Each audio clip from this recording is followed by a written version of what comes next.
tarif qui l'intéresse. Il demande à combien vous faites ci, à combien vous faites ça, et combien on peut faire ce prix. Il demande le tarif au prime abord. Ce client veut vous faire perdre véritablement le temps. C'est un client qu'il faut éviter. Avant de commencer, n'oubliez pas de vous abonner et d'activer la cloche de notification car cela va vous permettre de ne plus manquer à nos prochaines vidéos. C'est parti! 4 signes qu'un client veut te faire perdre du temps. Coucou, salut, bonjour, bonsoir. Ça dépend de l'endroit où vous vous trouvez, bien sûr, dans le monde. Bienvenue sur cette chaîne. Cette chaîne, on apprend, bien sûr, à gérer votre business, à gagner de l'argent et à gérer, bien sûr, cet argent. Si vous partagez, bien sûr, cette thématique, la première des choses à faire, c'est déjà de commencer par liker cette vidéo, abonnez-vous à la chaîne.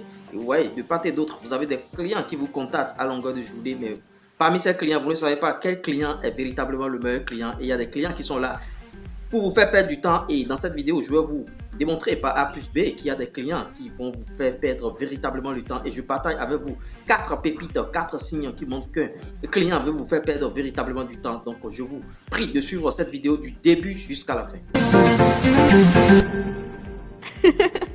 Le premier signe qui montre qu'un client veut vous faire perdre véritablement le temps, c'est qu'il vient en retard dès le premier rendez-vous. On peut autoriser des retards de 5 minutes, de 10 minutes, mais lui vient, il accuse bien sûr un retard de 10 minutes, de 15 minutes, 20 minutes, voire même 20 minutes, 25 minutes. Donc ce client n'est pas véritablement intéressé parce qu'il veut et il ne sait pas ce qu'il veut tout simplement et il veut vous faire perdre du temps. Donc il faut gagner temps, il faut libérer ce client. Il n'est pas là pour faire un business avec vous. Le deuxième signe qui montre qu'un client veut vous faire perdre du temps, c'est-à-dire dès votre prise de contact, il vous appelle ou bien il vous écrit. La première des choses qu'il demande, c'est votre tarif. Vous voyez, un client comme ça, il faut savoir qu'il veut vous faire perdre véritablement le temps. Lui, il n'est pas intéressé par le produit que vous avez lui offert. Et pour résoudre bien sûr son problème, c'est le tarif qui l'intéresse. Il demande à combien vous faites ci, à combien vous faites ça, et combien on peut faire ce prix. Il demande le tarif au prime abord. Ce client veut vous faire perdre véritablement le temps. C'est un client qu'il faut éviter, vaille que vaille, coûte que coûte. Troisième signe que vous avez en face, bien sûr, un mauvais client, c'est que ce client, vous lui posez des questions, il ne veut pas répondre à des questions par rapport à son business pour savoir quel problème il a véritablement et quelle solution vous allez lui apporter. Il ne veut pas collaborer, il ne veut pas répondre. Vous voyez, ça veut dire que bon, il fait des trucs louches ou bien il n'est pas... il ne veut pas collaborer avec vous, vous lui posez des questions, il ne veut pas répondre, il est en train de cacher des choses. C'est vrai que par rapport à nos business, il y a des choses qu'on cache, mais il y a des choses, si vous voulez que quelqu'un vous aide, si vous voulez que quelqu'un vous apporte une solution, il y a des questions auxquelles vous devez répondre, il y a des questions auxquelles vous devez répondre, vaille que vaille, coûte que coûte, parce que ces questions vont permettre à celui qui veut vous offrir ce service de savoir comment faire et vous cachez bien sûr ces trucs-là. Ce client qui cache des réponses, vous lui posez des questions, il ne répond pas, il faut savoir que c'est un client douteux, il faut tailler votre temps, ne traitez plus avec ce client.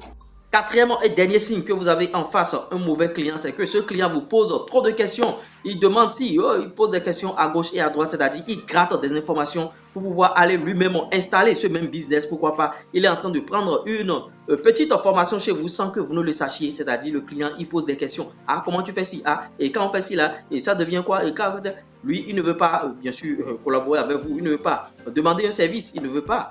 Il veut juste des informations pour aller installer le même business et vous concurrencer demain. C'est-à-dire, il ne veut pas prendre de formation, il ne veut rien faire et il veut être formé rapidement là, en 5 minutes, en 10 minutes par vous. Et il ira implanter ce business pour vous concurrencer demain. Ce n'est pas un client, gagnez votre temps. J'espère que je vous ai apporté quelque chose de nouveau dans cette vidéo très dynamique. Nous on fait des vidéos business dynamiques, ce n'est pas des vidéos business de longues minutes où il faut rester là, bavarder et tout. La vidéo est très dynamique. Et quel point vous a capté beaucoup plus sur votre attention parmi ces 4 points? Dites-le en commentaire, on essaiera d'en débattre. Si vous aimez ce qui se passe ici, likez, partagez, abonnez-vous. C'est pas l'homme, c'est Dieu qui travaille. Il n'a qu'à respecter. Bouyaka.